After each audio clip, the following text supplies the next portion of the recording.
नारायण ने बोला, लक्ष्मी आज शनिवार का दिन है, जिस दिन अपन इस दरिद्रता से मिलने के लिए पीपल के पेड़ के नीचे आए हैं। हिंदू धर्म में ये दिन पीपल के वृक्ष के लिए पूजनीय होगा।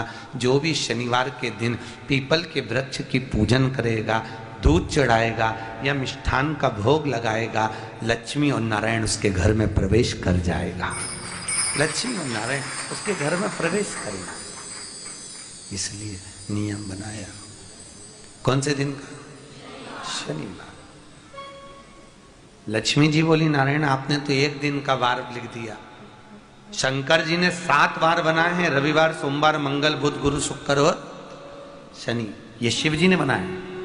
अब एक दिन आपने अपना बना लिया, बाकी के दिन अगर कोई इस पीपल के वृक्ष के नीचे आएगा और यहां तो दरिद्रता बैठी है, तो उसका क्या होगा? भगवान नारायण बोले, सुन दरिद्रता, तेरे से एक विनती है, अगर कोई भी मनुष्य इस पीपल के पेड़ के नीचे अगर 7 दिन में आता है और उसके हाथ में अगर कोई सामग्री होती है तो तू उसके घर में प्रवेश नहीं करेगी। नियम है पीपल के वृक्ष का, या तो पानी का लोटा लेकर जाओ, कुंकू का चोपड़ा लेकर जाओ, शक्कर लेकर जाओ, या पेड़ के नीचे चींटी को डालने के लिए आटा ले जाओ, पर खाली हाथ पीपल के वृक्ष के नीचे कभी मत जाओ, कभी नहीं जाओ। शनिवार के दिन जो पीपल के वृक्ष में सरसों के तेल का दीप लगाता है, उसको शनि कभी परेशान नहीं करता। एक बात हमेशा ध्यान रखिएगा, मान लो अगर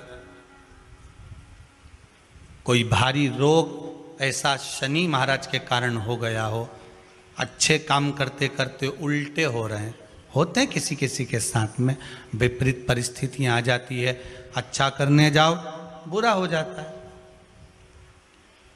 अच्छा कर्म करने जाओ बुरा हो जाता है। तो पीपल के वृक्ष की जो छाल होती है, छाल देखिए, पीपल के वृक्ष में जो छाल लगी होती है, उस छाल को घिसकर चंदन बनाकर भगवान शंकर का स्नान कराकर, अभिषेक कराकर, पूजन कराकर, पूजन कराने के बाद में पिपलेश्वर महादेव का नाम लेकर, कौन से महादेव?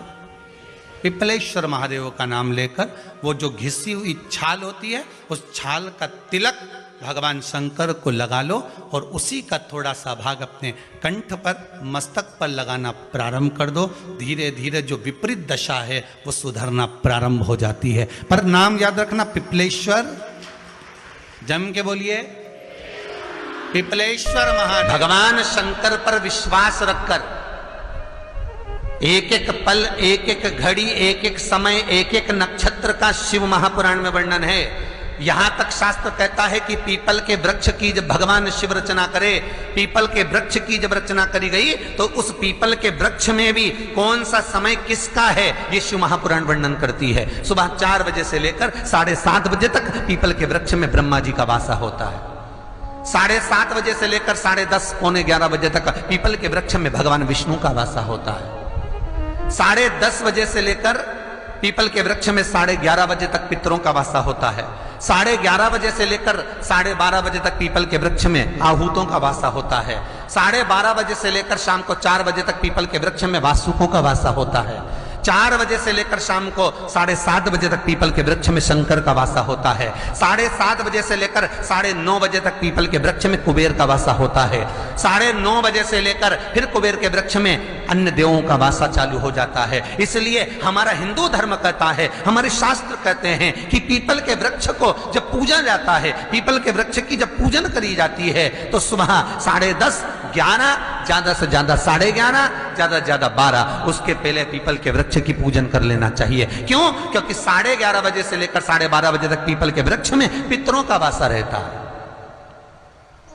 आहूतों का वासा रहता है, फिर वासुकों का वासा आता है। पितृ किसको कहते हैं? महाराज जो पूरी उम्र लेकर चले गए और उनके भीतर अभिलाषाएं बहुत थी, मैं ये भी करना चाहता हूं, मैं ये भी करना चाहता हूं, वो पितृ हो जाते हैं। आहूत किसको कहते हैं?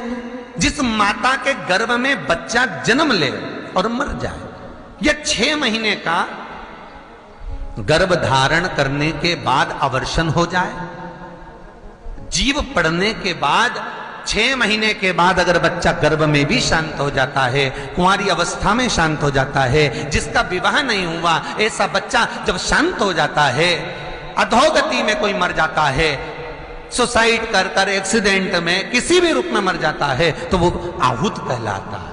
और बहुत ध्यान देना साहब, शिव महापुराण की कथा कहती है पितरों को भाग मिलता है, इसलिए पितृ तृप्त रहते हैं। और शनि महाराज का भी पांव टूट गया था। टूटा था कि नहीं टूटा था? जब अपनी माता संध्या को लात मारी थी, शनि महाराज ने लात मारी तो पांव टूट गया। शनि महाराज की आंख में आंसू, देवर्षि नारद के पास है, नारद जी मेरा पांव टूट गया, मैंने अपनी मां को लात मारी। नारद जी बोले तू तो द्रोषी है, तूने अपनी माता को लात क्यों मारी? कुछ करिए। कोई देवता नहीं अपनाया, तब भगवान नारद जी ने कहा शंकर जी के शिवलिंग की स्थापना कर, उसकी पूजन कर। जहां काशी विश्वनाथ के मंदिर आप लोग जाते हो, जिस विश्वनाथ का दर्शन करते हो, ये काशी का विश्वनाथ का प्राण प्रतिष्ठा शनि महाराज ने करी थी। शनि महाराज के हाथ का शिवलिंग है, और शिवलिंग की स्थापना कर कर शनि महाराज ने भगवान शंकर से मांगा। शिवजी प्रकट हुए, मांगो शनि तुमको क्या चाहिए? शनि महाराज ने कहा मेरा पांव टूट गया, आप कृपा करिए। भगवान शंकर ने कहा शनि तूने मेरा भजन करा है, जा तेरा पांव तो जुड़ेगा, पर पांव में थोड़ी लचकता तेरी बनी रहेगी। दुनिया के लोगों को शनि लगता है और शनि को शंकर लगता है। दुनिया के लोगों को शनि लगता है, शनि को शंकर। इसलिए आज भी नियम है कि काशी विश्वनाथ का नाम लेकर एक काजल की डिब्बी को लीजिए। अगर किसी को शनि लग गया हो, कोई प्रॉपर्टी का काम कर रहे हो, कोई व्यापार करते हो और व्यापार नहीं चल रहा, बहुत अड़चने आ रही है, कोई ना कोई परेशानी पे परेशानी आ रही है, एक काजल की डिब्बी लो, काजल की डिब्बी लो, काशी विश्वनाथ का नाम लो और 21 बार उतारो, और उतार कर किसी पेड़ के नीचे तक खड्डा खोद कर उसको दबा दीजिए। आपका काम यूं सफलता की ओर बढ़ना चालू हो जाएगा। शनि की कुदृष्टि समाप्त, 7.5 ढैया समाप्त, परेशानी नहीं। और अगर पीपल के वृक्ष को कहीं लगाया जाता है तो सोमवार के दिन या मंगलवार के दिन, बुधवार के दिन, इन दिनों में लगा सकते। पीपल के वृक्ष कहीं लगाना। शनिवार का दिन एक ऐसा दिन होता है जिस दिन पीपल के वृक्ष को कहीं जाकर लगाया नहीं जाता, क्योंकि शनिवार के दिन पीपल के वृक्ष के नीचे लक्ष्मी रहती है। हम अपने हाथों से अगर पीपल का वृक्ष किसी दूसरी जगह पर शनिवार को रोपित करते हैं तो हमारे घर की लक्ष्मी अपने घर से छिन्न होकर चली जाती है। इसलिए शनिवार के दिन पीपल लगाया नहीं जाता, किसी के घर जाकर उसको वापस पलटा नहीं जाता। लग गया उसको डर। प्रभु मेरी धर्म पत्नी को कहाँ रखूं आप बताओ? वो तो जहां यज्ञ होता है, अनुष्ठान होता है, दान होता है, पुण्य होता है, सत्कर्म होता है, वहां जाने को तैयार नहीं। अब करूं क्या? भगवान ने बोला एक काम करो। दुर्वासा जी बोले जिसके यहाँ रात्रि में बर्तन झूठे पड़े रहते हो, उसके घर में इस दरिद्रता को लेकर तुम प्रवेश कर जाना। जिसके यहाँ रात्रि में बर्तन झूठे पड़े हो वहां लेकर प्रवेश कर जाओ। दूसरी जगह दुर्वासा जी बोले जो स्त्री घर में दोपहर के समय पर सो रही हो उसके घर में इसको लेकर प्रवेश कर जाइए। जो स्त्री दोपहर के समय में घर पर सो रही हो इस दरिद्रता को लेकर प्रवेश कर जाइए। तीसरा, जिसके यहाँ पर दरवाजे पर कांटे वाले पौधे लगे हों उस घर में इस दरिद्रता को लेकर प्रवेश कर जाइए। दरिद्रता, कितनी सुंदर बात कही है। दाता और विधाता, कौन कौन? दाता और विधाता। लक्ष्मी और दरिद्रता के सगे भाई हैं। कौन कौन? दाता और विधाता। दाता को फिटकरी प्रिय है, विधाता को नमक प्रिय है। ये दोनों हमेशा लक्ष्मी को और दरिद्रता को दोनों को समझाते थे, दोनों में प्रेम बढ़ाते थे। आज भी हिंदू धर्म की रीति है। यहां तो ठीक है, जिसके यहां पर भी अगर थोड़ी सी भी परेशानी होती है, थोड़ा सा क्लेश होता है, अशांति होती है, लक्ष्मी नहीं टिक रही हो, काम नहीं बन रहे हो, बहुत प्रयास करा जा रहा हो और हमारा कार्य नहीं होता, तो क्या करते हैं? फिटकरी और नमक को पानी में डाल देते हैं और घर में पोछा लगा देते हैं। आप लोगों ने आजकल फेसबुक पे भी पढ़ा होगा, व्हाट्सएप पे भी पढ़ा होगा। तो क्यों लिखा उसमें? उसका कारण ही केवल रहता है कि दाता और विधाता की प्रियता उसमें। माता ख्याति के जो 4 बच्चे हुए, इसमें जो 2 लड़के हैं, तात और विधाता, उसकी प्रियता उसकी पूर्णता उस। अब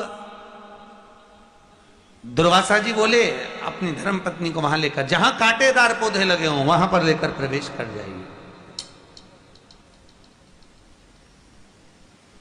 कांटेदार पौधों में उस दरिद्रता का निवास हो गया। कितना विचित्र कथा यहां वर्णन करी है। श्रीमद् भागवत के अंतर्गत जो वर्णन किया कि मृत्यु निश्चित है, देखूंगा तो इसलिए शनि महाराज की दृष्टि नीचे रहती है, सामने कभी नहीं रहती। शनि मंदिरों में जितने भी शनि मंदिर हैं, आप सारे शनि मंदिरों में जाकर दर्शन करोगे तो शनि महाराज की दृष्टि सामने है। पर शास्त्र कहता है शनि महाराज ने दृष्टि अपने ऊपर नहीं रखी, नीचे की ओर रखी है, नीचे झुकाकर। अब लोग समझे तो ना, मंदिरों में जितने शनि मंदिर हैं, सब मंदिरों में शनि की दृष्टि सामने रख दी। जो आता है तेल चढ़ाने, पूजन करने के लिए दृष्टि सम्मुख होती है।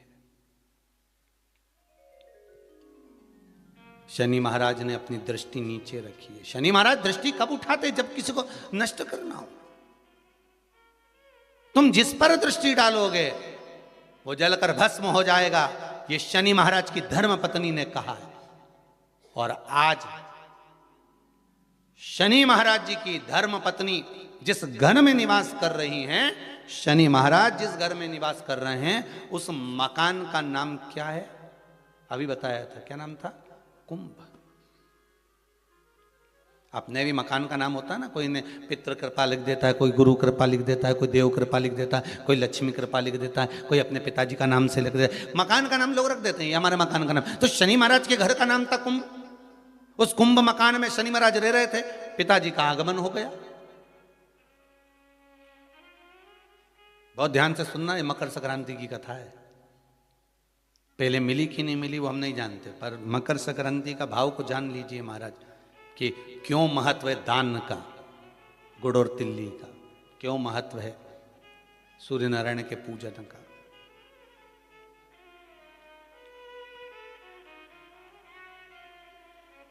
भगवान शंकर का एक अवतार है पिपलाद अवतार।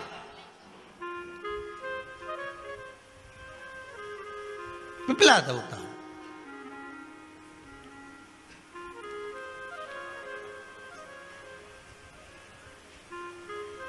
जब दधीचि ऋषि की अस्थियां चली गई, उनकी धर्मपत्नी सुवाच ने देखा मेरे पति को मार दिया गया, मेरे पति की अस्थियां ले गए राक्षसों का संहार करने के लिए, उनकी अस्थियां लेकर चले गए, मेरा पति चले गया। सुवाच गर्भ से थी, मरना चाहती थी, प्राण छोड़ना चाहती थी। शिव जी ने देखा ये तो अग्नि के ऊपर चढ़कर अपनी देह त्याग रही। शंकर भगवान ने आकर कहा रुक जा सुवाच, रुको, तुम्हारे गर्भ में बच्चा है, तुम्हारे गर्भ में बच्चा है, वो बच्चा मर जाएगा। अब इस बच्चे को जन्म देकर भी क्या करूंगी? नहीं पिपली, तुम्हारे गर्भ में जो बच्चा है वो महाज्ञानी है। तुमने मुझसे प्रसाद के रूप में मांगा था, कहा था शिव जैसा पुत्र होना चाहिए, तो क्या तुम शंकर को नष्ट कर दोगे? मैं शंकर को जन्म दूंगी। सुवाच ने 2 पत्थर उठाए, अपने गर्भ पर मारना प्रारंभ करा। गर्भ पर मारा, बच्चे ने जन्म लिया। बच्चा 7 महीने का था। उस बच्चे को उठाकर पीपल के कोटर में रख दिया। पीपल की कोटर। एक गिलहरी पीपल के फल को लेकर आती थी, पिपलाद के मुंह में देती थी।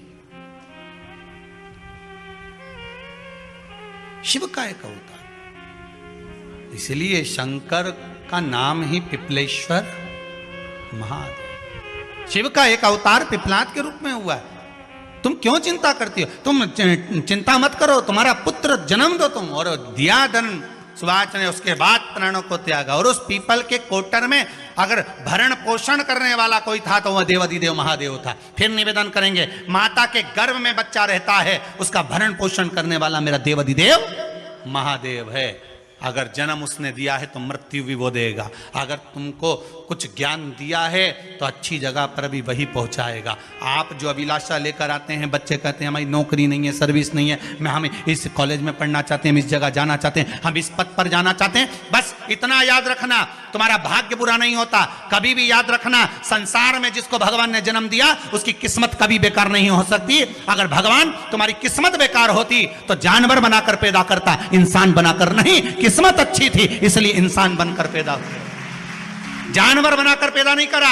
अगर तुम्हारी किस्मत अच्छी थी इसलिए मनुष्य बनकर पैदा हुए हो, इंसान बनकर पैदा हुए हो, मानव बनकर पैदा हुए हो। भगवान को दोष मत देना कि भगवान ने किस्मत बेकार दी है। भगवान ने किस्मत अच्छी बनाई है इसलिए तुझे मृत्यु लोक में जन्म दिया। भगवान ने भाग्य अच्छा बनाया इसलिए तुझे शिव महापुराण की कथा सुनने का मौका दिया। नहीं तो भाग्य में नहीं होती तो कहां से मिल जाती। किस्मत अच्छी है तो भगवान फिर नौकरी भी लगाएगा, धंधा भी करवाएगा, सर्विस भी कराएगा, विवाह भी करेगा, शादी भी करेगा, मकान भी बनाएगा, जायदाद भी देगा, संतान भी देगा। उसने दिया है पेट तो भरेगा वही। हम काय को अपने माथे पर ले, मैंने इतनी पढ़ाई कर ली, मैं इंजीनियर हो गया, मैं ये बन गया, मैंने तो ये कर लिया, उसके बाद भी मैं घर में बैठा हूं, मेरा छोरा घर में बैठा, इतना पढ़ने के बाद बैठा। जन्म उसने दिया है, भाग्य उसका है, किस्मत उसकी है, तो कहो उसको कि शंकर का भजन कर, मंथन करे, मक्खन निकलेगा और घी भी जरूर बनेगा। हारना मती, जब तेरे 3.5 करोड़ बार गिनती मत करना, गिनती वो करेगा। तू तो भज, तू कुबेरेश्वर का स्मरण कर, तू महाकाल का स्मरण कर, तू काशी विश्वनाथ का स्मरण कर, तू महाकाल राजा का स्मरण करके तो देख।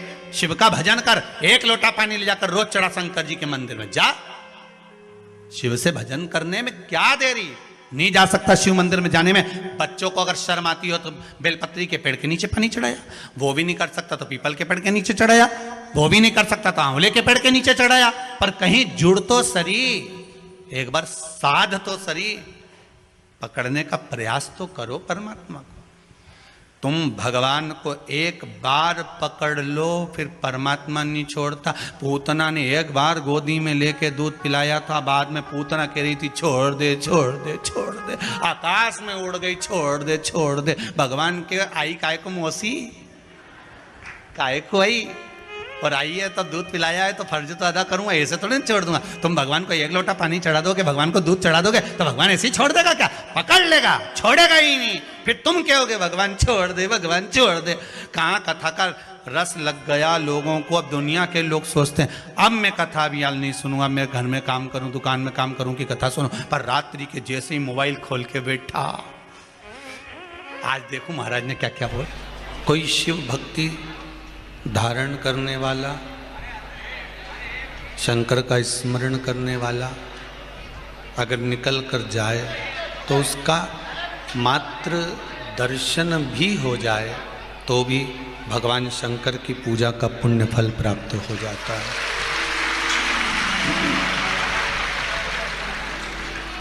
मात्र दर्शन हो जाने पर भी पूजा का पुण्य फल प्राप्त हो जाता है।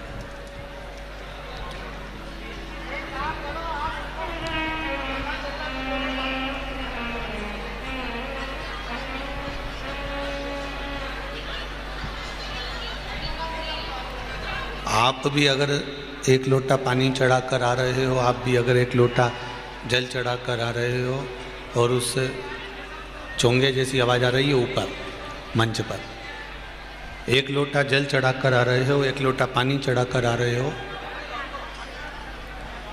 तो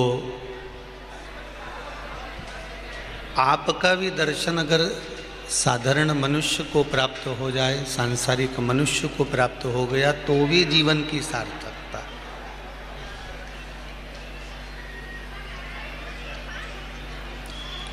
तो भी जीवन की सार्थकता है महाराज। कठिनता में भी कठिन, और वो कठिनता में कठिन मानव का शरीर, और उस मानव के शरीर में भगवान का भजन, और भजन भी कोई दूसरा नहीं, मेरे देव अधिदेव महादेव का।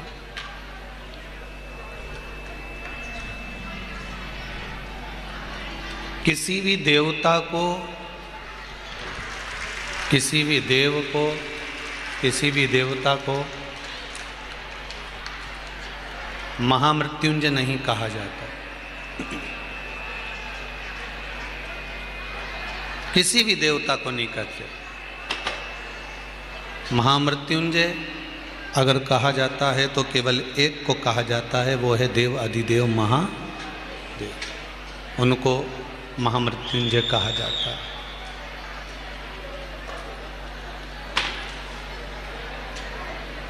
मृत्युंजय का मतलब है जिसने मृत्यु पर विजय प्राप्त कर ली, जिसने मृत्यु को जीत लिया, मृत्यु पर जो विजय को प्राप्त कर लिया। और अगर मृत्यु पर विजय कोई प्राप्त करा है तो केवल 33 कोटि देवताओं में केवल एक हैं जो मृत्यु पर भी विजय प्राप्त कर कर बैठे हैं, वो मेरे देव अधिदेव महादेव हैं। उसके सिवाय कोई दूसरा है ही नहीं। अकाल मृत्यु वो मरे जो काम करे चंडाल का, और काल उसका क्या बिगाड़े जो भक्त हो महाकाल का। जो शंकर का उपासक होगा, शिव का उपासक होगा, शंकर के चरणारविंद का जो रसास्वादन करने वाला होगा, भगवान शिव की भक्ति को जो धारण करने वाला होगा, तो उसका काल क्या बिगाड़ सकता है।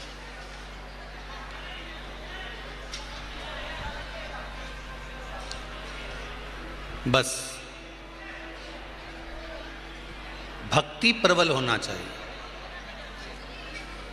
आपका भाव, आपकी भक्ति अगर प्रबल है तो फिर भगवान को मिलने में कोई देरी नहीं है।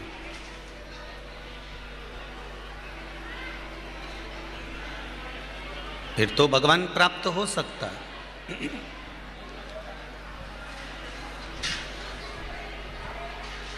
शिव महापुराण की कथा कहती है कि अगर आपकी जिंदगी में थोड़ा भगवान समय दे, अच्छा समय अगर प्रदान कर रहा है या आपको कहीं समय प्राप्त हो रहा है, तो 2 जगह पर समय अवश्य लगाना। 2 जगह पर समय अवश्य दीजिए। एक गुरु के पास में और एक गोविंद के पास में।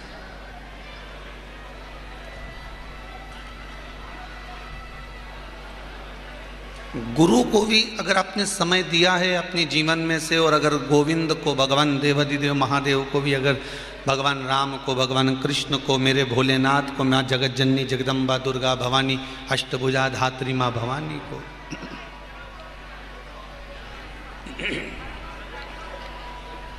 अगर आपने समय दिया है, गुरु को और गोविंद को, गुरु को और परमात्मा को अगर आपने समय थोड़ा बहुत भी दिया है, तो वो आपका दिया गया समय आपके बुरे वक्त में जरूर काम आएगा। आप अच्छे समय में अगर भगवान को समय दे रहे हो, तो मेरा भगवान, मेरा गुरु और गोविंद, ये दोनों आपका जब कहीं ऐसा समय आ गया कि कहीं दुख है, कहीं तकलीफ है, कहीं कष्ट है, कहीं रोग है, कहीं बीमारी है, तो फिर गुरु को दिया हुआ और गोविंद को दिया हुआ, ये दोनों समय जो आपने गुरु और गोविंद को दिया है, ये समय खड़े मिलने वाले हैं। जो दिया वो आपको,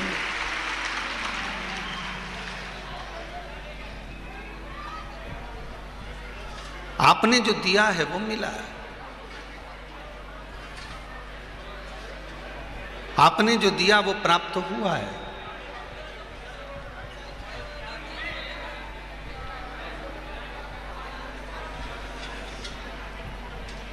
शिव पुराण एक बात बहुत सुंदर कहती है, आप भी अपनी जिंदगी में उतार कर रखना।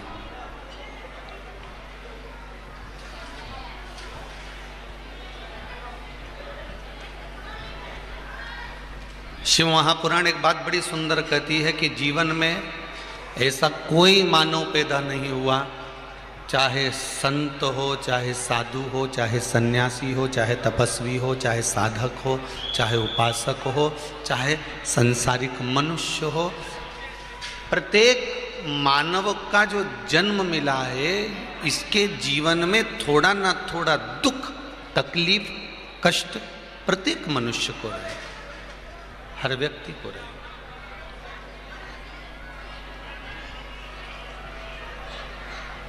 दुख, तकलीफ, कष्ट ऐसा नहीं है कि किसी को नहीं रहेगा जीवन में। अगर आप बहुत ऊंचे पद पर भी जाकर बैठ गए हो ना तो कष्ट तो रहना है।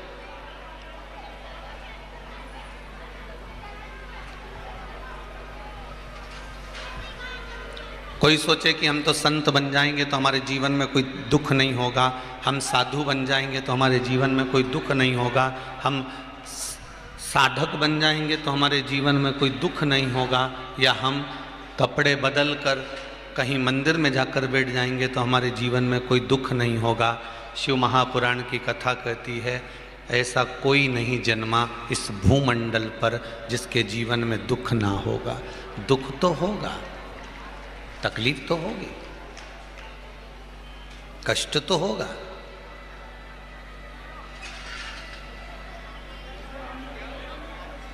बस जैसे वैक्सीन सभी को लगना है, इंजेक्शन सभी को लगना है, टीका सभी को लगना है, पर यदि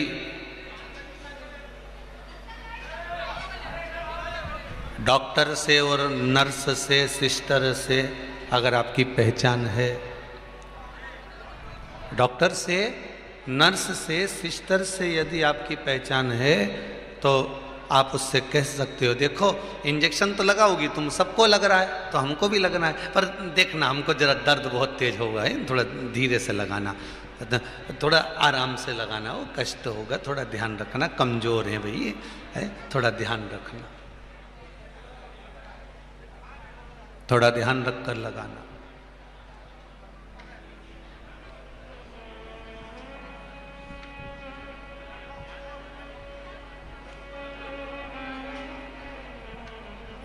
थोड़ा ध्यान रखना जरा वो। अच्छा, वार्ड के अंदर, हॉस्पिटल के अंदर इंजेक्शन लगाने वाली नर्स आई है, सिस्टर आई है, डॉक्टर आई है, वो तो इंजेक्शन लेके आई और सुई लेके आई ने सवे टोचे जा रही, सवे टोचे जा रही है, उसका तो काम ही है।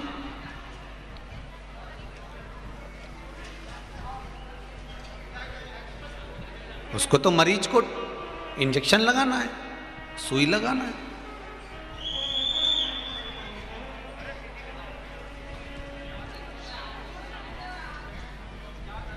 अब आपकी पहचान अगर वो नर्स से नहीं है, डॉक्टर से नहीं है, उस सिस्टर से नहीं है, तो वो भी सबको जैसा इंजेक्शन लगाते लगाते आ रही है वैसा तुमको भी लगा देगी। सही है कि गलत है?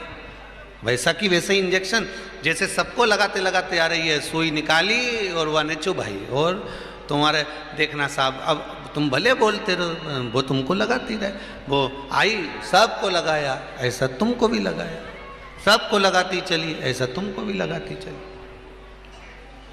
पर मान लो, बहुत सरल भाषा में समझना है जिंदगी को, मान लो तुम्हारी पहचान डॉक्टर से है, तुम्हारी पहचान नर्स से है, तुम्हारी पहचान सिस्टर से है, तो तुम क्या कहोगे? डॉक्टर साहब थोड़ा ध्यान रखना हो, ये सुई है बहुत बड़ी सी दिख रही, कोई छोटी वाली, अभी रुक जाओ जरा, नया पैकेट फाड़ती हूँ, और नए पैकेट में से उसने छोटी सी सुई निकाली, और सुई निकाल के उसने, देखना साहब कमज़ोर शरीर है, ध्यान रखना जरा, और छोटी सी सुई निकाल कर उसने जो लगाया, अब लगाया तो उसने पूछा पता चला क्या, लग गया क्या इंजेक्शन? हाँ बिल्कुल, मालूम ही नहीं पड़ा। अब क्यों? उसका कारण था कि पहचान थी उसकी, उस डॉक्टर से, उस नर्स से, उस सिस्टर से उसकी पहचान थी, इसलिए इंजेक्शन भी लगा तो दर्द नहीं हुआ, तकलीफ नहीं हुई, कष्ट नहीं हुआ, न दर्द हुआ, न तकलीफ हुई, न कष्ट हुआ, क्योंकि उसकी पहचान थी। इंजेक्शन सबको लगना है, वैक्सीन सबको लगना है, टीका सबको लगना है, पर कहीं पहचान थी, इसलिए दर्द जम के तो बोलो थोड़ा कम हुआ। नर्स से, डॉक्टर से, सिस्टर से थोड़ी पहचान थी, इसलिए दर्द कम हुआ। इंजेक्शन तो लगा पर कष्ट कम हुआ। उसी तरह शिव महापुराण की कथा कहती है, प्रत्येक मनुष्य के जीवन में दुख तो लिखा है, बस उस महादेव से पहचान कर लो तो थोड़ा कष्ट कम होगा, थोड़ा सा कष्ट कम होगा। उस देव अधिदेव महादेव से अगर आपकी पहचान हो गई, उस देव अधिदेव महादेव से अगर आपकी पहचान हो गई, अगर भगवान की भक्ति में आप डूबे हुए हो, भगवान के स्मरण में आप डूबे हुए हो, भगवान के कीर्तन में आप डूबे हुए हो, मंत्र जाप में आप डूबे हुए हो, नाम जाप में आप डूबे हुए हो, तो कष्ट, इंजेक्शन तो सबको लगना है, दुख तो सबके जीवन में आना, कष्ट भी सबके जीवन में आना है, पर पहचान है आपकी। आपकी अगर पहचान है तो फिर वो दर्द थोड़ा कम होगा।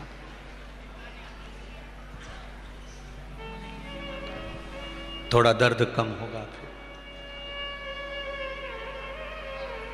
दुख आएगा अपने जीवन में। मनुष्य का शरीर है, मानव की देह है, तो दुख तो आना है, पर उस दुख में अगर भगवान का भजन हो जाए, उस दुख में परमात्मा का स्मरण हो जाए, उस दुख में भगवान की अविरल भक्ति प्राप्त हो जाए, तो फिर कष्ट मालूम नहीं पड़ेगा।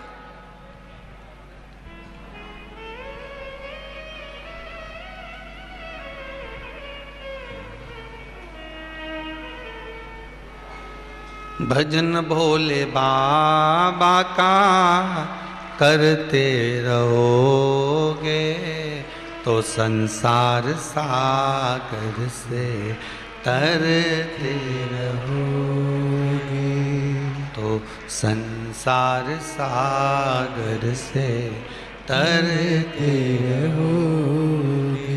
अगर भक्ति के पथ पर हम चल रहे हैं, भजन के पथ पर हम चल रहे हैं, सही मार्ग हमने अगर पकड़ कर रखा है, तो उस मार्ग पर भी लोग भटकाने वाले बहुत मिलेंगे। कभी कभी भ्रम हो जाता है, आपने भी देखा होगा। आप कहीं जा रहे हैं, बड़वानी मंडलेश्वर इतना किलोमीटर लिखा था, 14 किलोमीटर, और आगे गाड़ी गई तो वहां पर लिखा हुआ था 13 किलोमीटर, और आगे गए तो लिखा था 12 किलोमीटर, और कहीं पर एक बोर्ड और लगा मिल गया तो मैं लिखा हुआ था 16 किलोमीटर। अब टेंशन हुआ कि नहीं हुआ? क्यों, अभी तो अपन ने पढ़ा था तो यहाँ लिखा था 14 किलोमीटर, अभी पढ़ा था तो 13 किलोमीटर लिखा हुआ था, अभी पढ़ा था तो 12 किलोमीटर लिखा हुआ था, और अभी हाल जब हम पहुँचे हैं तो यहाँ तो वो एक बोर्ड देखा तो उस पर 16 किलोमीटर लिखा हुआ था। मतलब कहीं ना कहीं हमारा मार्ग भी भटकाया जा रहा है। जब वाहन से जा रहे हैं, गाड़ी से जा रहे हैं, तो भी मार्ग भटक रहा है। उसी तरह जब हम नेक पथ पर चल रहे हैं, सतमार्ग की ओर आगे बढ़ रहे हैं, अच्छे मार्ग की ओर हम बढ़े चले जा रहे हैं, तो भी कहीं ना कहीं हमारा मार्ग भटकाने वाला कोई मिल जाता है। कोई काम में डुबाएगा, कोई लोभ में डुबाएगा, कोई आसक्ति में डुबाएगा, कोई तृष्णा में डुबाएगा, कोई वासना में डुबाएगा, कोई अहंकार में डुबाएगा, वो मिलेगा।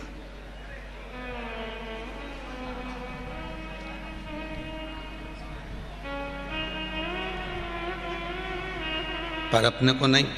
शंभु शरणे पड़ी मांगू घड़ी रे घड़ी, दुख काटो दया करी न दर्शन आपको। शंभु शरणे मांगू घड़ी रे घड़ी, दुख काटो दया करी न दर्शन आपको। दया करी न दर्शन आपको। इतनी कृपा हो कि ये जीवन सार्थकता की ओर बढ़े।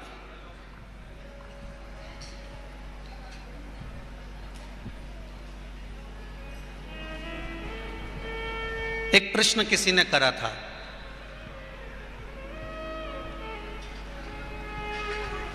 कल का ही प्रश्न है, रात्रि का। तो रात को जब एक स्थान पर पहुंचे रघुवंशी जी के यहाँ, जिन्होंने ऑनलाइन शिव महापुराण की कथा कुबेरेश्वर धाम से कराई थी, तो वहाँ एक प्रश्न किसी ने किया था, बड़ा सुंदर प्रश्न है, शायद आप और हमारे लिए अच्छा है। प्रश्न किया गया कि गुरुदेव,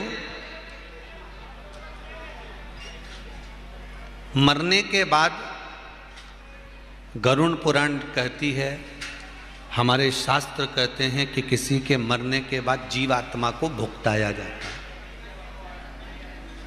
ये आत्मा भुगतती है, इसको ना जाने कितने कितने नरकों में पटका जाता है, ना जाने कितने नरकों में इसको फेंका जाता है, ना जाने कितने नरकों में इसको डाला जाता है।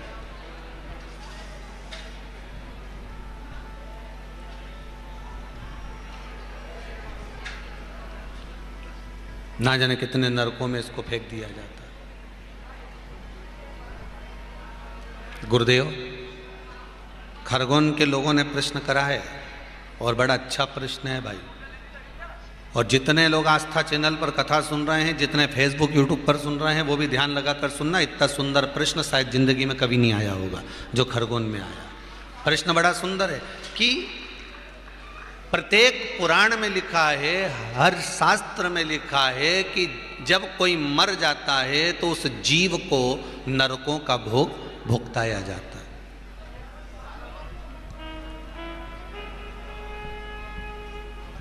उस जीव को नरकों का भोग भुगताया जाता है। ये प्रत्येक पुराण कहती है, प्रत्येक शास्त्र कहते हैं, प्रत्येक वेद कहते हैं।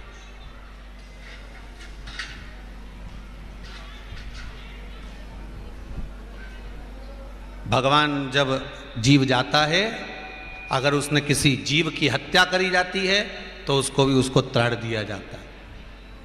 किसी ने किसी पर गर्म पानी डाला होता है, कोई अग्नि में जला दिया जाता है तो उसको भी अग्नि में जलाया जाता है। बोलो सही है कि गलत है? गरुड़ पुराण में लिखा है। अगर उसने किसी को रस्सी से बांधा है तो उसको भी रस्सी से बांधा जाता है। उसने किसी को ठोकर पहुंचाई है तो उसको भी ठोकर पहुंचाई जाती है। मारो।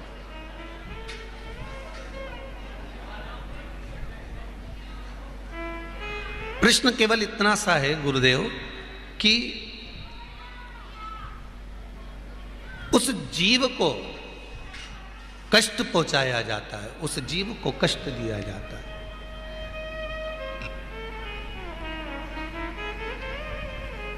और उस जीव को कष्ट दिया जाता है तो महाराज, अगर कष्ट देना है तो इस शरीर को दो।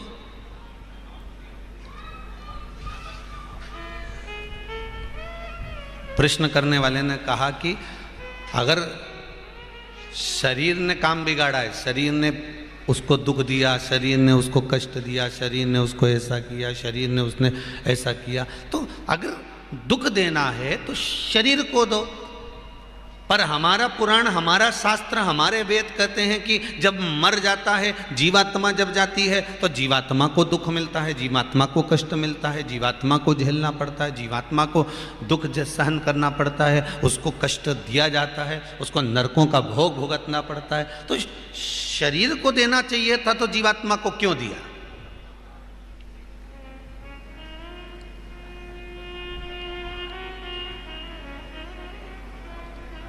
कर्म बेकार शरीर ने करा और भुगत वो जीवात्मा रही, तो शरीर का शरीर को मिले, जीवात्मा को क्यों?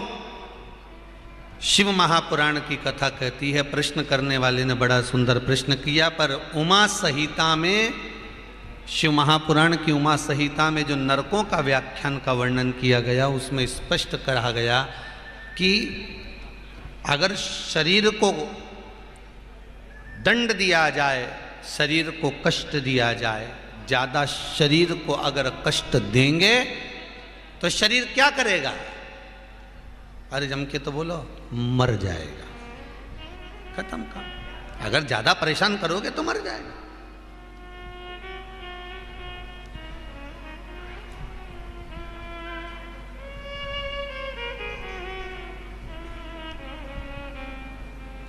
बहुत बहुत विचित्र कथा है, और सरल भाषा में समझ लो।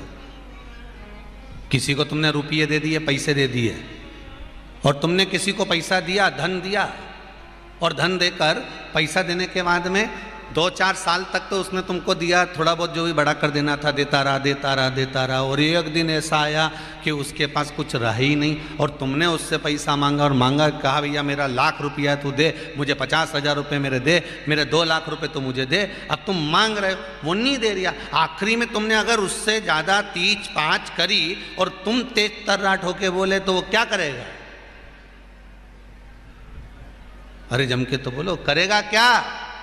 नर्मदा जी में जाएगा और कूदी पड़ेगा। बोलो सही है कि गलत है? या फिर वो कुछ मरने का प्लान बनाएगा।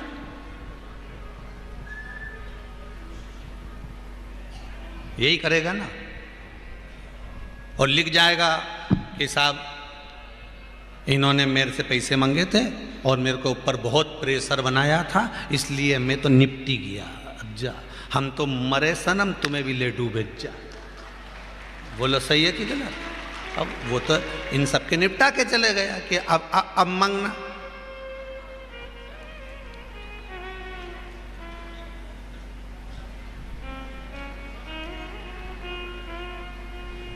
वही शिव पुराण कह रही है। बड़ी अच्छे प्रसंग में समझना है इसको अपन को बहुत अच्छे से। जो प्रश्न खरगोन में किया गया है वो खरगोन के लिए नहीं है, पूरे विश्व के लिए है ये प्रश्न। महाराज, अगर भुगताना है तो शरीर को भुगताओ, दंड देना है तो शरीर को दो, कष्ट देना है तो शरीर को दो, पर उस जीवात्मा को क्यों? तो शिव महापुराण की उमा संहिता कहती है, अगर शरीर को कष्ट देंगे तो शरीर तो प्राणों को छोड़ देगा, इसलिए इसको ज्यादा कष्ट नहीं दे सकते। इसको उतना ही कष्ट देते हैं जितना ये सहन कर सकता। शरीर को कष्ट उतना ही दिया जाता है जितना ये सह सकता, जितना ये सहन कर सकता। फिर तो कहा शरीर को कष्ट देने की जगह कष्ट शास्त्र कहता है जीवात्मा को इसलिए दिया जाता है कि जीवात्मा अब जो मर गया, शरीर छूट ही गया और केवल ये जीवात्मा बची, तो अब ये बार बार जन्म लेती है, बार बार मरती है। आत्मा तो वही है, जीवात्मा तो वही है, इसको भुगताया जाता है। इसको क्यों भुगताया जाता है? क्योंकि उसका कारण है।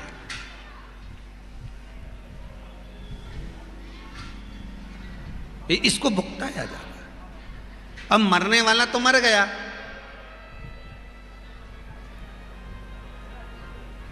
अब शरीर को भुगताते तो शरीर तो चला गया, अब बची है जीवात्मा। उस जीवात्मा को क्यों भुगताया जा रहा है? तो जीवात्मा मरेगी क्या? गीता जी में लिखा है, ना इस आत्मा को शस्त्र काट सकता है, ना अग्नि जला सकती है, ना वायु सुखा सकती है, ना जल इसको गीला कर सकता है। तो ये जीवात्मा तो अजर अमर है। अगर शरीर को कष्ट देंगे तो वो मर जाएगा, प्राण त्याग देगा, पर जीव आत्मा को अगर कष्ट देंगे तो वो प्राण नहीं त्यागती, वो भुगतती रहती है। उसको खोलते हुए तेल में डाल दिया, अग्नि में पटक दिया, कीलों से उसको ठोक दिया, कहीं उसको ले जाकर पहाड़ से पटक दिया, कहीं उसने जो गलत काम करा तो वैसा वैसा उसके साथ किया गया। वो जीव आत्मा को भोगना पड़ा।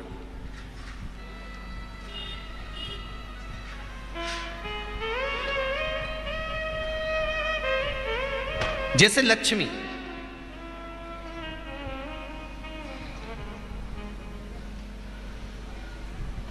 एक बार भगवान देवाधिदेव महादेव की धर्मपत्नी माता पार्वती जी ने लक्ष्मी जी से पूछा, लक्ष्मी ये बता, पार्वती जी पूछ रही है, लक्ष्मी मुझे ये बता कि वो कौन से 2 स्थान हैं जहां से तू रास्ता छोड़ देती है? लक्ष्मी वो कौन से 2 स्थान हैं जहां तू जाना पसंद नहीं करती है? लक्ष्मी वो कौन से 2 स्थान हैं जो व्यक्ति धारण करता है तो उस व्यक्ति के पास में से 2 साल में, 4 साल में, 6 साल में, 8 साल में तो रुष्ट होकर चली जाती है। वो स्थान कौन से है? तो 2 स्थान माता लक्ष्मी ने बताए हैं। पहला, फूटे हुए बर्तन में भोजन करना। कौन से बर्तन में? जम के बोलिए जरा। जो टूटा बर्तन होता है, खंडित बर्तन होता है, फूटा हुआ बर्तन होता है, कहीं गिलास की किनोर टूट गई है, कहीं कटोरी की किनोर टूट गई है, कहीं थाली की किनोर टूट गई है, और तुम कहीं प्लेट की किनोर टूट गई है और तुम उसमें भोजन कर रहे हो, तो टूटे हुए बर्तन में भोजन करने वाले के पास में लक्ष्मी छिन्न हो जाती है, उसका भाग्य भी फूटे हुए बर्तन की तरह हो जाता है। ये लक्ष्मी का। और दूसरा, फटे हुए वस्त्र धारण करने वाले का भाग्य भी फटे हुए वस्त्र की तरह, जैसे फटा हुआ कपड़े का रेसा रेसा निकलता है, उसी तरह फटे हुए वस्त्र धारण करने वाले की भी जिंदगी में परिश्रम का रेशा निकलता रहता है, पर उसको सुख का भान नहीं होता। आज के जमाने में ये फटे हुए कपड़ों का फैशन आ गया, ये बड़ा दुख की घड़ी है।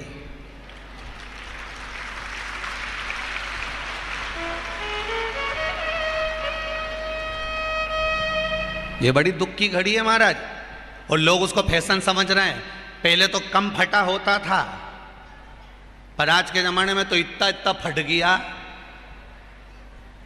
ऐसा लगता है कि दिवाली का बम चलाने गया था दीपावली पे और बम कपड़ों के बीच में से ही फट गया।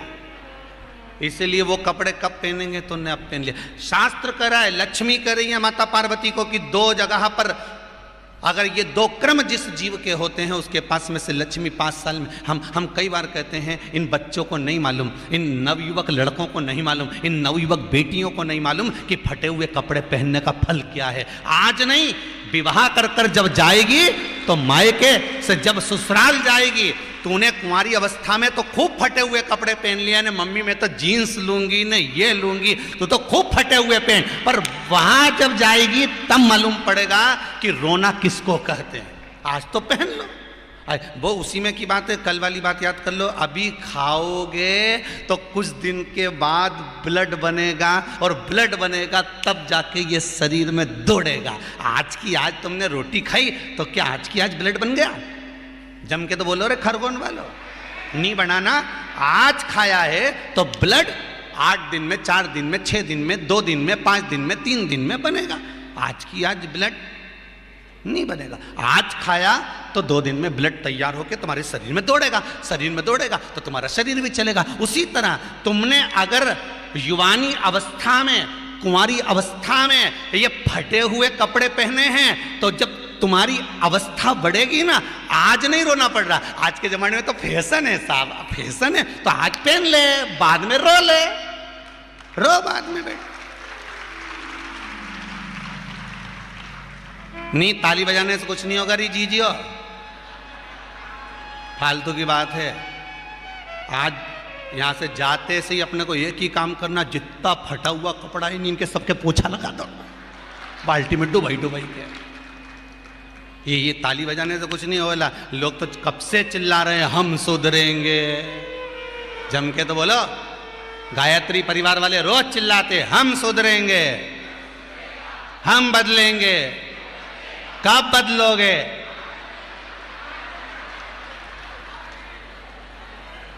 जबरदस्ती का चिल्लाता फिरो हम बदलेंगे, हम बदलेंगे। काहे के बदले? तुमसे ज्यादा तो मेहंदी बदल गई, यहां थी।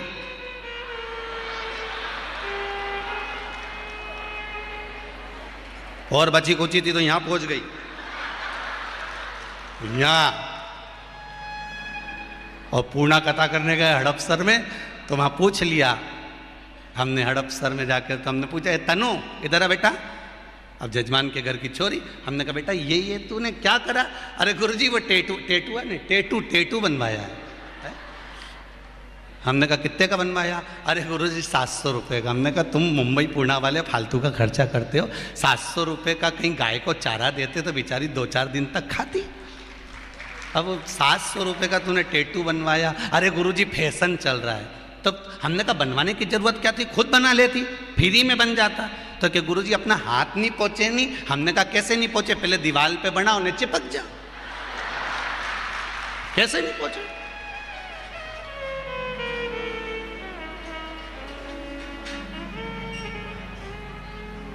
हम सुधरेंगे। अच्छे से तो अब तो तुम एक बार भी नहीं बोले। डाउन। हम सुधरेंगे, हम बदलेंगे। बस तो फिर आज बिल्कुल एकदम कि अब कुछ भी हो जाए, ये कितनी भी महंगी जीन्स हो पर फटी हुई नहीं पहनने दूंगी तो नहीं पहनने दूंगी, चाहे कुछ भी हो जाए। हम इतने अच्छे घर के लोग और ये फटा हुआ कपड़ा पहनेंगे, ये नंग से फट रही। और गजब की तो गजब की, अभी अभी दिवाली पे फैशन देखा, एक का तो पूरा पांव गायब हो गया, एक ही था। राम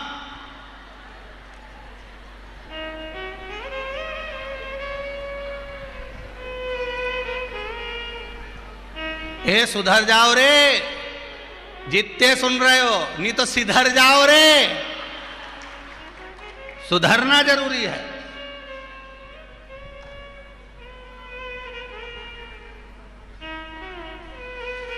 फटे हुए वस्त्र विधारण नहीं कर। घर की बेटियां, घर के लोग ऐसे कपड़े पहने, ये श्रेष्ठता नहीं है महाराज। थोड़ा सुधार। कहा शरीर को भोगना था, फिर मनुष्य क्यों ये जीव आत्मा क्यों भोग? क्योंकि जीवात्मा मरती नहीं। इसको जब भुगताया जाता है तो ये भोगती रहती है, तड़पती है, चिल्लाती है, अब नहीं करूंगी गलती, क्षमा कर दो मुझको।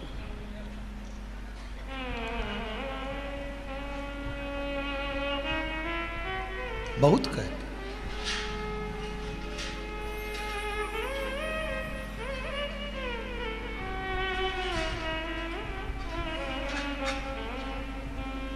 अब भटक रही है, तड़प रही है, कह रही है मुझे कुछ मिले। फिर जीवात्मा ने कहा अब मुझे जन्म दोगे तो मैं भगवान का भजन करूंगा, अब इसको गंवाऊंगी नहीं।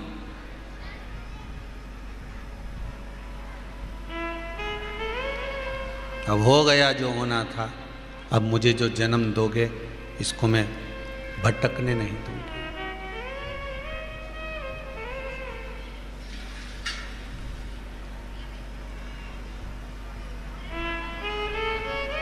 फिर कथा वही कह रही है, मिला समय तो शिव का कथा प्राप्त हो। परिवार वालों को, रिश्तेदारों को समय देकर देख लेना।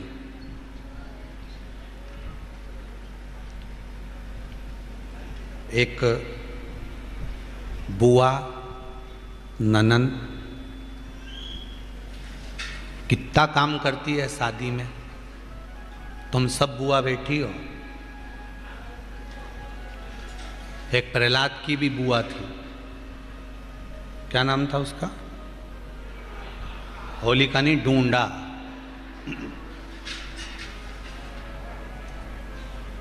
होलिका तो नाम बाद में पड़ा था। जब वो मरते मरते अच्छा काम कर ली थी तो उसका नाम था होली। होली मतलब भगवान की होली, नहीं तो नाम था उसका ढूंढा।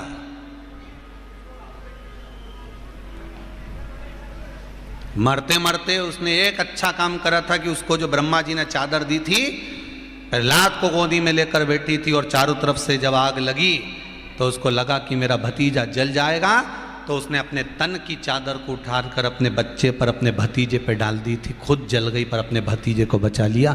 इसलिए होली, भगवान की होली, उसी का नाम था होलिका डूंडा। बुआ हमेशा दुआ देती है, बुआ कभी बद्दुआ नहीं देती। और जो बद्दुआ दे वो बुआ ही नहीं होती। शिव कथा कह रही है, शंकर जी का चरित्र कह रहा है, शिव महापुराण की कथा कर रही है, शंकर का पावन चरित्र कह रहा है कि यहां कितने लोग काम करते हैं। घर में आकर बुआ कितना काम करती है, कितने कितने कितने लोग।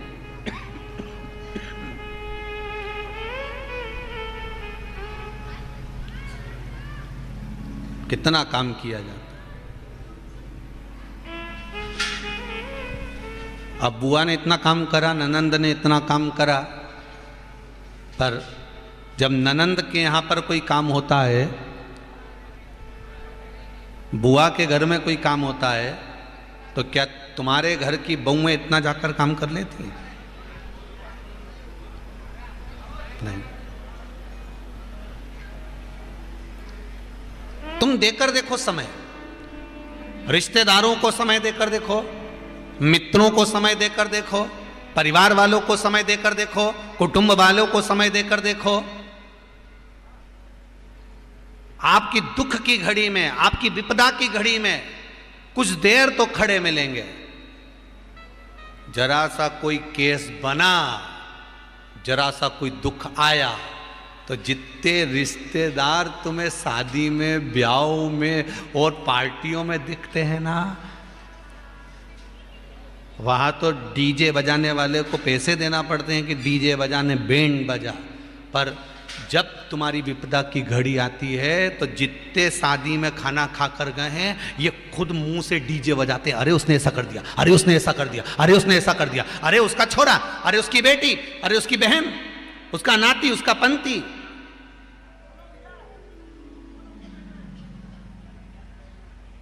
ये खुद कहना प्रारंभ कर देते, ये खुद कह रहे हैं। एक समय आपने अपने रिश्तेदारों को दिया, एक समय आपने अपने कुटुंबियों को दिया, एक समय आपने अपने परिवार वालों को दिया, एक समय जो आपने अपने मित्रों को, सखाओं को, रिश्तेदारों को दिया, एक वो समय, और एक समय जो तुमने 3 घंटा 1 बजे से 4 बजे तक शिव महापुराण को दिया। वो समय और वो समय दोनों लिख कर रख लेना। जिन रिश्तेदारों को दिया है, तुम्हारी दुख की घड़ी में वो पीछे खड़े होंगे, और जो समय तुमने देवाधिदेव महादेव को दिया है, वो दुख की घड़ी में सबसे आगे खड़े मिलेगा। सबसे अग्रण्य, सबसे आगे मेरा कालों का काल महाकाल मिलेगा, मेरा ओमकारनाथ, मेरा ओमकारेश्वर मिलेगा, तुम्हारे पास में मेरा सिद्धेश्वर मिलेगा, मेरा कुबेर भंडारी मिलेगा।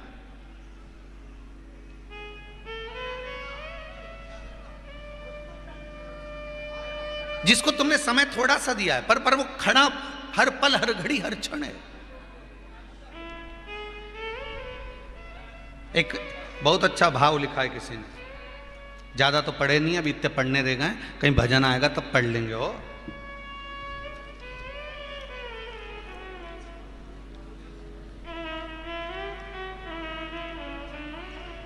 मंजू सोलंकी बड़वानी से हैं, कहीं बैठी हो तो हाथ हिलाइएगा। मंजू सोलंकी बड़वानी।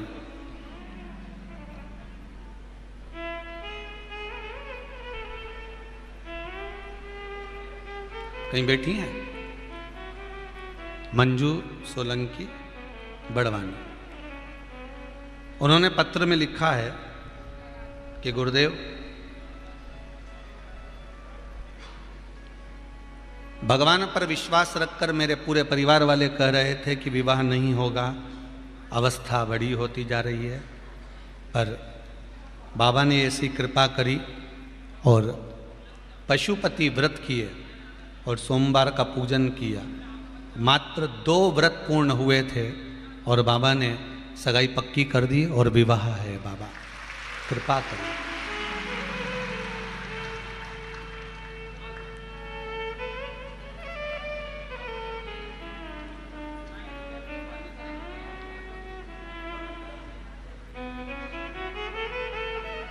एक बात बहुत अच्छी लिखी है मंजू सोलंकी ने, गुरुदेव बाबा ने ब्याह पक्का करवाया है, तो मैं तो ये कहूँगी कि बाबा से विनती करो और आप आशीर्वाद दो कि कथा में ही मेरी शादी भी हो जाए, तो इससे बढ़कर और मुझे क्या चाहिए। बात करूँगा मैं यजमान परिवार से, पाठक जी से बात करेंगे और आगे सोचेंगे जैसा होगा।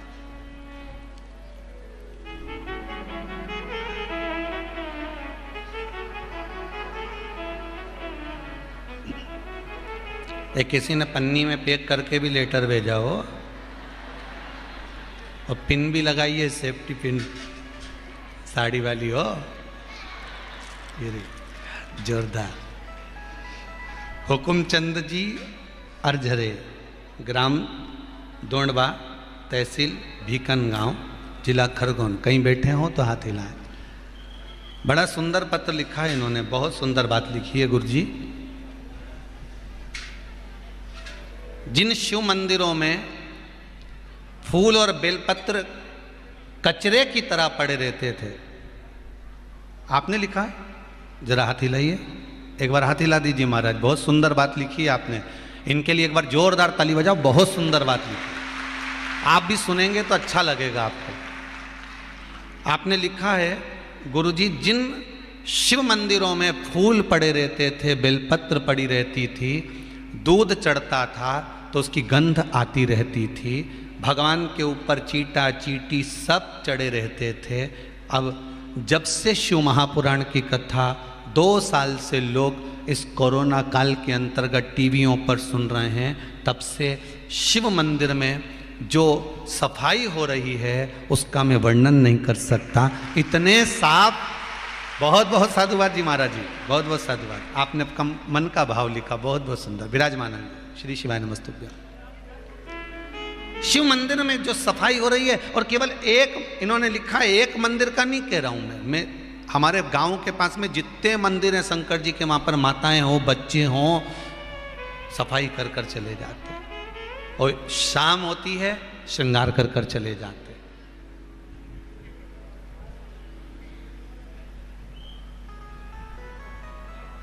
बस यही। लोग भले उनको पागल कहते हो, पर सत्य मायने में कहता हूं कि उनके बराबर कोई समझदार नहीं है, उनके बराबर कोई समझदार नहीं। एक वो गाने की लाइन आ गई हुई है ध्यान में महाराज, सब कुछ सीखा हमने ना सीखी होशियार। हमने जीवन में एक चीज की होशियारी नहीं सीखी, क्योंकि हम बच्चे हैं और वो हमारा पिता है। ज़्यादा होशियार बनकर अपने को कहीं नहीं जाना, अपन तो ऐसे बन के जाओ जो होशियार हैं उनको होशियार रहने दो, जो होशियार हैं उनको होशियार रहने दो। एक शंकर की भगत उज्जैन कुंभ में मिली, जो बड़ी अगरबत्ती लगी थी ना एक लंबी वाली, उस अगरबत्ती के पास में हमारा कैंप था। अब बाबा का कैंप लगा हुआ था, शिव कथा चल रही थी और एक भगत आ गई कथा में, हरियाणा की थी।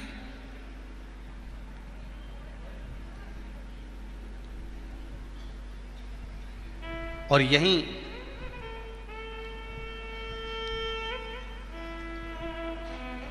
महेश्वर के पास में मोर टक्का है, वहाँ की कोई भगत थी, वो भी कथा में बैठी। अब देखिए भाव देखो कितना।